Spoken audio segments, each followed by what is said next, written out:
Today I want to make some very easy apple cake, and I've just got my ingredients ready before I begin. In fact, the next thing I'll need to do is turn the oven on, and this recipe, the cake is baked at gas mark 4. A little bit of milk in there, a little bit of vanilla flavouring there next to my apples, 2 or 3 apples. As I've only got 2, guess how many I'm using? 2. Right, let's turn the cooker on, gas mark 4. Brilliant, good start. Oh look, 23 minutes past 4. Let's see how long this takes. So I've got the butter on now to melt. That will obviously take a little while. I'll leave that there to carry on melting. Over here I've got the eggs in the bowl. I need to add in the milk, and then the next job is to whisk that up. Let me get that done and then I'll come back to you. So the butter is melting nicely, and I've mixed up the eggs and the milk, so I'm just going to add the sugar into there, and then I need to whisk that up until it's nice and fluffy, the recipe says. I'll come back to you shortly. So the butter's melted and the egg, milk and sugar mixture is frothy, and look, I remembered that someone had invented an electric whisk. I'm going to add the butter so all those wetter ingredients can be combined, and then we'll pop the flour in a moment. Okay, now that I've read the recipe, I've had to transfer to a larger bowl because now it's to put the time to put the dry ingredients into our wet ingredients. So in goes the plain flour, and I've got some baking powder to go in. I'm going to combine those, and at some point the vanilla has got to go in. Maybe I missed that. I better go and check. Back in a minute.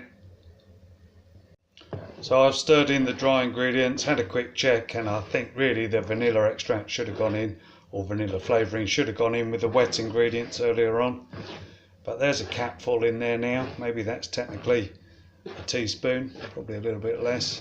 And I'm not overworking this, but at the same time I'm trying to break down any little pockets of flour that are left. Alright, going to let that rest, and it's time to come back to the apples. I need to peel those, and I'll show you what those look like once that's done. So I checked the recipe. In one place it said slices, in another place it said pieces.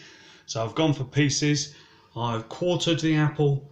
I've sliced each quarter into 3, turned them around the other way, a couple more cuts, and that'll leave me with 9 pieces. Let's get that in focus if we can. You're going to focus for us? Doesn't really want to, does it? Anyway, we'll end up with a pile of pieces that eventually will go into our mixture, and we'll get them in the oven. I better check if I need a baking tray. Hold on. So the apple's cut, the mixture's ready, and I found a suitable pan. First of all, the recipe says pour your mixture into the pan. I'm going to have to scrape that, and I can't do that holding the camera. Oh, how do I stop?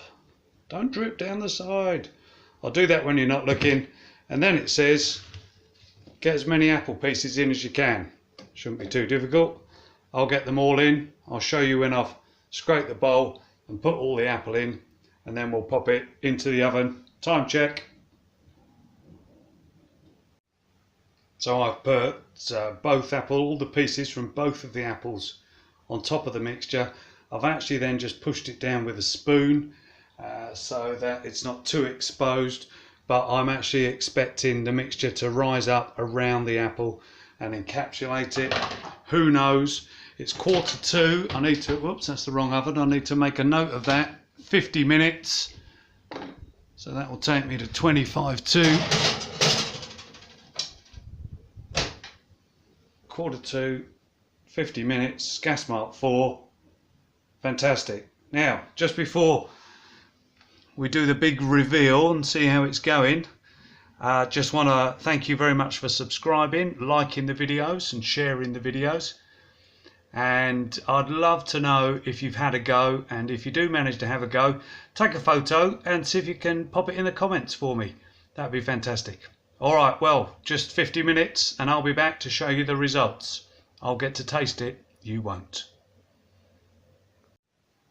So we've got just under another 10 minutes to go, but already it's smelling good, and I'm just going to have a little look, see how it's getting on.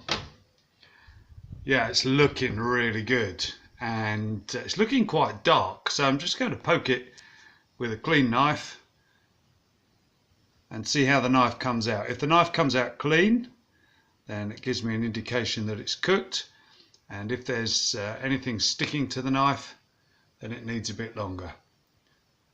And every time I do this test, I'm not too sure.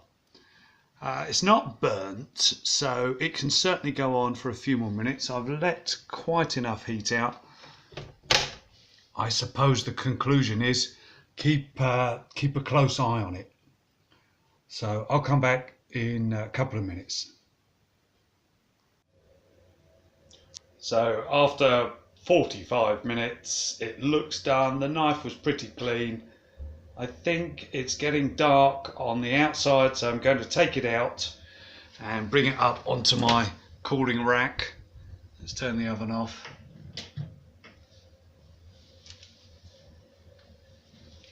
Find something to grab it with.